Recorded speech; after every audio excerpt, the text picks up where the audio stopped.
নমস্কার বন্ধুরা, welcome to Gurukul study centre. My dear student, very good news যে তোমরা অনেকে গ্রুপ ডির হয়তো ফর্ম ফিল আপ করা শুরু করে দিয়েছো, কিন্তু আমি তোমাদের আজকে একটা খুব সংক্ষেপে বলে দেবো যে 5টা সেফ জোন এবং 5টা ডেঞ্জার জোন। হ্যাঁ, তার আগে অবশ্যই বলবো যে সেফ জোন কিছু হয় না। দেখা গেছে যে জোনটাকে সেফ ভাবা হচ্ছে সেখানে কিন্তু স্টুডেন্টরা আরও বেশি করে ফর্ম ফিল আপ করে ফেলার জন্য সেই জোনটায় পর ডেঞ্জার জোন হয়ে যাচ্ছে। তো তা সত্ত্বেও তোমরা যারা বারবার আমাকে বলছো যে স্যার আপনার ইউটিউব চ্যানেল গুরুকুল স্টাডি সেন্টারে যে সেফ জোন এবং ডেঞ্জার জোন নিয়ে জানতে চাই, তাদের সম্বন্ধে আজকে আরেকবার আমি বলে দিচ্ছি, ভালো করে দেখে নাও। দেখো, প্রথমেই বলি তোমাকে যে 2024-এ যে ভ্যাকেন্সি কত ছিল, 32,438। 2025-এ যে ভ্যাকেন্সি এসছে 22,195। এই গ্রুপ ডি রেলের এই গ্রুপ ডি ভ্যাকেন্সি যদিও হাড্ডাহাড্ডি লড়াই, প্রায় 1 কোটির ওপরে কিন্তু ফর্ম ফিল আপ হবে, এই নিয়ে কিন্তু কোনো রকম সংশয় নেই। তাই একদম প্রপার তৈরি হও।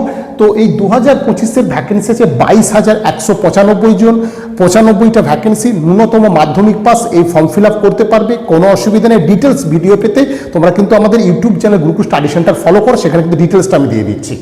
তো এখন 2026-এর যে 5টা সেফ জোন আছে সেটা আমি বলবো। তার আগে বলবো এই প্রিপারেশান নিতে গেলে মূল যেটা থিওরি, ম্যাথ, জিআই, সায়েন্স এবং কারেন্ট অ্যাফেয়ার্স।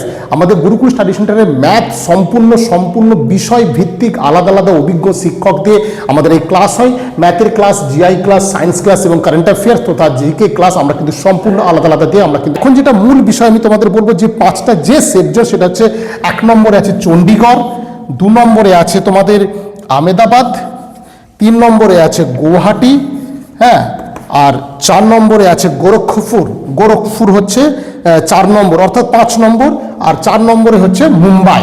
ঠিক আছে, এই চণ্ডীগড়, আহমেদাবাদ, গুয়াহাটি, মুম্বাই, গোরখপুর, এই 5টা তোমাদের সেফ জোন। এবং ডেঞ্জার জোন, অর্থাৎ ডেঞ্জার বলে হয় না, প্রথমে বলছি তা সত্ত্বেও বলছি, ব্যাঙ্গালোর, ভুবনেশ্বর, আজমির, রাঁচি এগুলো কিন্তু অনেকটাই টাফ জোনের মধ্যে পড়বে। তো অবশ্যই তোমরা সেগুলো দেখে ফিল আপ করবে, খুব ভালো করে ফর্মটা ফিল আপ করবে। খুব ভেরি ইম্পর্টেন্ট একটা পরীক্ষা, যে পরীক্ষায় তোমরা কিন্তু রেলের একজন এমপ্লয়ি হতে পারবে।